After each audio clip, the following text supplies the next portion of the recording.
5 August Sheikh Hasina পদত্যাগের আগ মুহূর্তে সর্বোচ্চ বল প্রয়োগ করে ছাত্র জনতাকে হত্যা করে পুলিশ। রাজধানীর যাত্রাবাড়ির পাশাপাশি এদিন ঢাকা মেডিকেল কলেজ হাসপাতালের পিছনে চাংখারপুলে এমন ভয়াবহ হত্যাকাণ্ড চালাতে দেখা যায় পুলিশকে। বৈষম্য বিরোধী ছাত্রদের মার্চ টু ঢাকা কর্মসূচি ঠেকাতেই পুলিশ গুলি চালায়। আর বাদলের রিপোর্ট।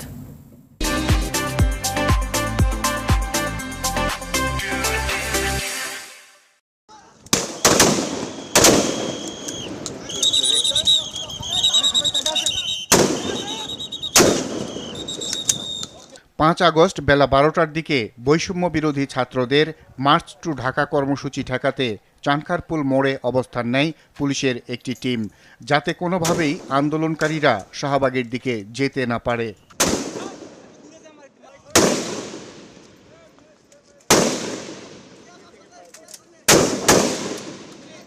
সেখানে পুলিশের ঊর্ধ্বতন এক কর্মকর্তার নির্দেশে পুলিশের 4টি বিশেষ দলকে দেখা যায়।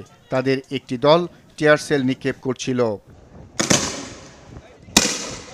অন্য একটি দল সাউন্ড গ্রেনেড ছুড়ছিল আন্দোলনকারীদের লক্ষ্য করে, আর আরেকটি দল রাবার বুলেট ছুড়ছিল।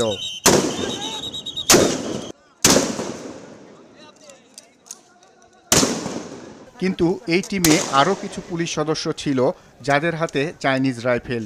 এদের দেখা যায় তাজা বুলেট রাইফেলে লোড করতে। ঊর্ধ্বতন সেই কর্মকর্তা নির্দেশ দিচ্ছিলেন শিক্ষার্থীদের উপর গুলি চালাতে।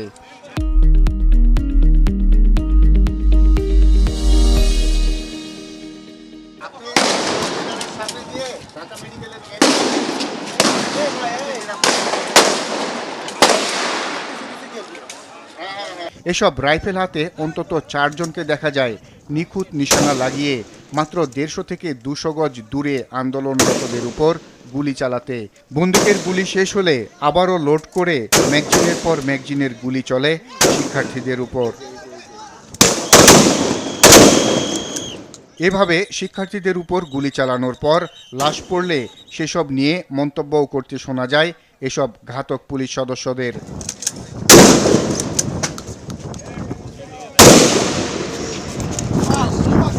গুলিতে লুটিয়ে পড়া ছাত্র জনতাকে ধরাধরি করে হাসপাতালের দিকে নিতে দেখা যায়।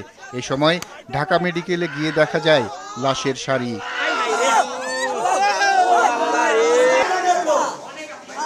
এদিন সারা দেশে প্রাথমিক হিসাবে 104 জনের হত্যার খবর পাওয়া যায়। আর বাদল, RTV, ঢাকা।